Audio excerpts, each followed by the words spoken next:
சோழன் நிலாவுக்கு அதிரசம் பிடிக்குன்னு அதிரசம் வாங்கி தராங்க. வீட்டு வாசலில் 2 பேரும் அதிரசம் சாப்பிட்டுட்டு பேசிகிட்டு இருக்காங்க. அப்போது சோழன், ஏங்க எனக்கு பல்லவனோட அம்மாவை பார்த்தா டவுட்டாக இருக்குது, அவங்க தான் பல்லவனோட அம்மாவா அப்படின்னு கேட்க, பல்லவன் தான் அவங்க அம்மா ஃபோட்டோவை காட்டினான் இல்லைங்களா, அங்கிளுக்கும் பல்லவனோட அம்மாவை ஆல்ரெடி தெரியும், அதனால் அவங்க தான் பல்லவனோட அம்மாங்க அப்படின்னு சொல்கிறாங்க நிலா. பாண்டி சாமி கும்பிட்டுட்டு இருக்கான். அப்போது சேரன் பாண்டிகிட்ட இதில் 1 லட்ச ரூபாய் இருக்குப்பா, பத்திரமா வச்சுக்கோ, மீதியை ஏற்பாடு பண்ணலாம் அப்படின்னு சொல்கிறாரு.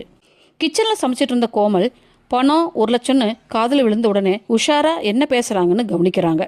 உடனே சோழனும் தன் பங்குக்கு 60,000 ரூபாய் எடுத்துகிட்டு வந்து பணத்தை கொடுக்குறாரு நம்ம பாண்டிகிட்ட. பாண்டிக்கு கண் கலங்கி போச்சுங்க. உடனே சோழனை கட்டி பிடிச்சிக்கிறாரு. நிலா ஒரு பேப்பரில் 60,000 எழுதி கொடுக்குறாங்க.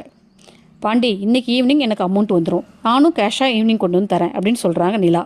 எல்லாரும் பணம் கொடுக்கறதையும் பாண்டி அதை வாங்கி வைக்கிறதையும் கோமல் கவனமாக கண்காணிக்க